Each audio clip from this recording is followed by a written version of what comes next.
Bismillahirrahmanirrahim. Subhanallah walhamdulillah wa la ilaha illallah wallahu akbar wa la hawla wa la quwata illa billahil aliyyil azim. Membaca Al-Quran atau Iqra menjadi kurang sempurna apabila hanya mengandalkan mata kasar atau mata jahir saja.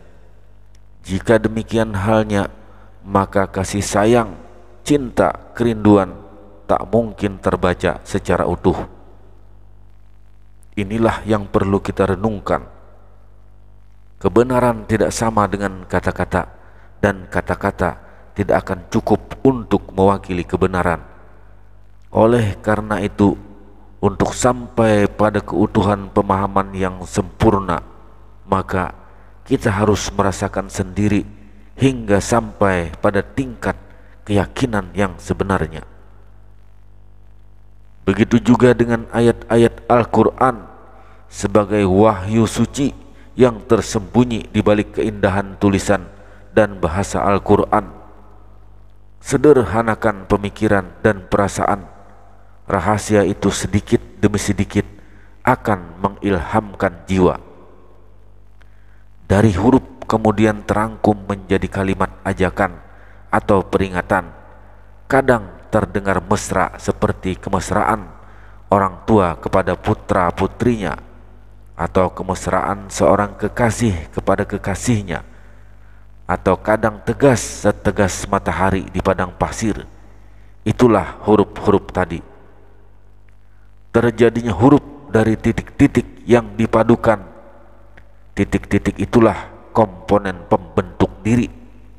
Sederhananya, hakikat Al-Quran adalah diri. Jadi, huruf-huruf yang dipakai sebagai pembuka surah seperti alif, lam, mim, shad, toha, yasin adalah anugerah atau diri khusus bagi diri yang khusus.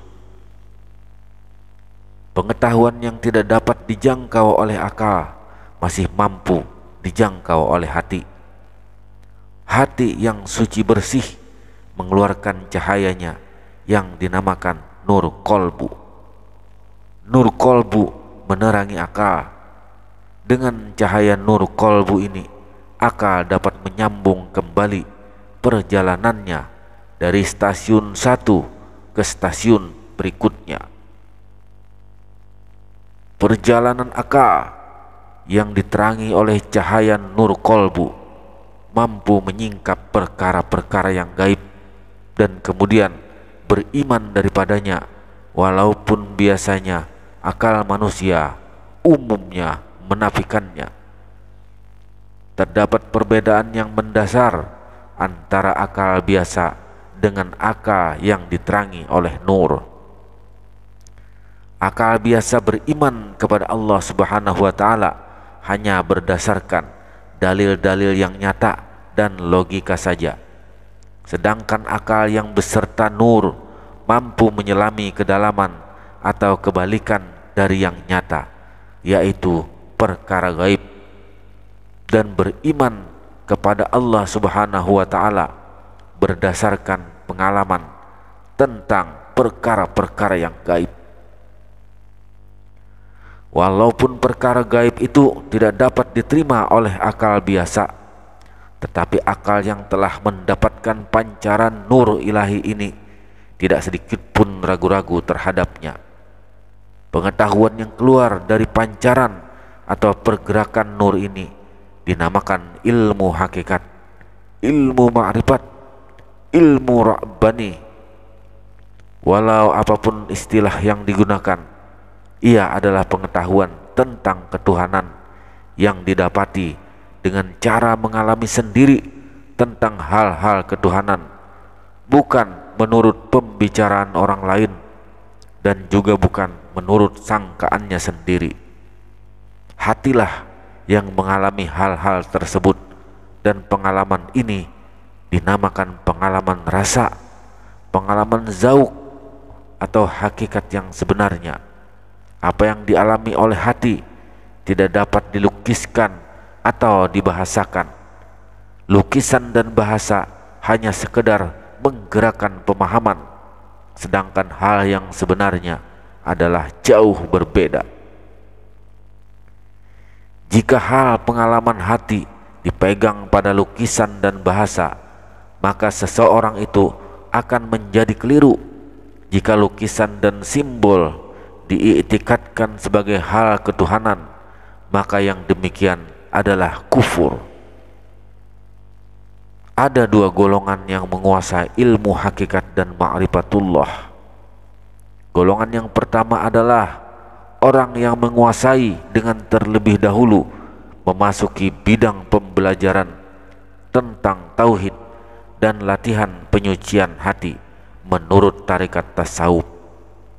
Pembelajaran dan latihan yang mereka lakukan tidak membuka bidang hakikat secara otomatis. Ini membuat mereka sekedar mengerti saja akan nilai dan kedudukan ilmu gaib yang sukar diperolehi itu.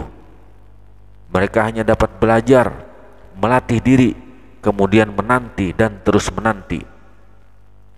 Jika Allah Subhanahu wa Ta'ala berkenan, maka dianugerahkan cahaya nur yang menerangi hati si murid itu. Si murid itu pun akhirnya mengalami dan berpengetahuan tentang hakikat. Pengetahuan yang diperoleh itu sangat berharga baginya. Oleh karena itu, dijaga dan dipelihara benar-benar olehnya. Bahkan untuk menceritakan kepada orang biasa mungkin tidak bisa dan tidak mau. Kemudian golongan yang kedua adalah tidak melalui proses pembelajaran dan latihan seperti golongan pertama. Ia mendapatkan yaitu secara laduni seperti ma'rifatnya Paras dan Zakar. Golongan ini tiba-tiba saja dibukakan hakikat kepada mereka. Hanya Allah Subhanahu wa Ta'ala mengetahui mengapa dia berbuat demikian. Tapi sesungguhnya ada alasannya bahwa inilah hal yang telah diamalkan oleh orang tua mereka yang mengetahui dan memahami pengetahuan ilmu nisai. Oleh sebab mereka memperolehnya dengan mudah, maka mereka menyangkanya sebagai ilmu biasa. Lantaran mereka memahaminya, mereka menyangka orang lain juga bisa memahaminya. Sebab itu, mereka biasa saja menceritakan ilmu tersebut di hadapan orang biasa. Oleh karena ilmu ini tidak seperti ilmu biasa yang dapat diceritakan kecuali dengan ibarat-ibarat, maka kemungkinan yang akan timbul adalah: 1. Karena kebanyakan orang melihat latar belakang orang tersebut tidak mempunyai dasar agama yang kuat, bukan orang alim, bahkan cenderung biasa-biasa saja, maka mereka kurang menanggapinya. Yang kedua, kemungkinan ada juga orang yang menanggapi, tetapi tanggapan itu tertuju kepada ibarat, bukan kepada yang diibaratkan. Kemudian yang ketiga adalah mungkin sudah menjadi kebiasaan orang pada umumnya yang hanya mau menanggapi kepada orang yang bukan biasa-biasa saja. Maka yang sebenar-benar diri itu adalah nyawa, yang sebenarnya nyawa itu adalah Muhammad, yang sebenarnya Muhammad itu adalah Allah, yang sebenarnya bernama Allah itu sifat-sifat Allah, maka sifat-sifat Allah itu berasal dari Zatullah Ta'ala. Waspadai hal ini bila mana kita mengatakan Allah itu adalah Muhammad, bila mana Muhammad mengatakan Allah itu adalah Tuhan.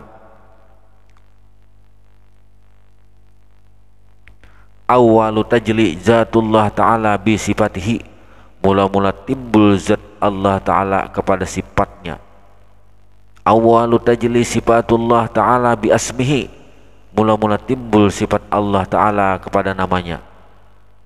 Awalu tajli asmadullahi ta'ala bi af'alihi, mula-mula timbul nama Allah Ta'ala kepada perbuatannya.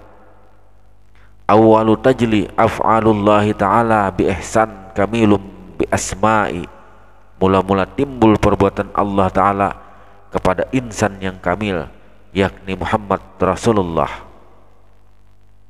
Qala Nabi sallallahu alaihi wasallam, awwalu ma khalaqallahu ta'ala nuri. Berkata Nabi sallallahu alaihi wasallam, yang mula-mula dijadikan Allah Ta'ala cahayaku, kemudian cahaya sekalian alam. Qala Nabi sallallahu alaihi wasallam, awwalu ma khalaqallahu ta'ala ruhi. Yang mula-mula dijadikan Allah Ta'ala rohku, kemudian roh sekalian alam. Qala Nabi sallallahu alaihi wasallam, awwalu ma khalaqallahu ta'ala qalbi. Yang mula-mula dijadikan Allah Ta'ala hatiku, baru kemudian hati sekalian alam. Qala Nabi sallallahu alaihi wasallam, awwalu ma khalaqallahu ta'ala akli. Yang mula-mula dijadikan Allah Ta'ala akalku, baru kemudian akal sekalian alam. Dan yang terakhir, qala Nabi sallallahu alaihi wasallam, ana minurillahi wa ana minuril alam. Aku cahaya Allah dan aku juga menerangi alam. Wallahu a'lam bissawab. Assalamualaikum warahmatullahi wabarakatuh.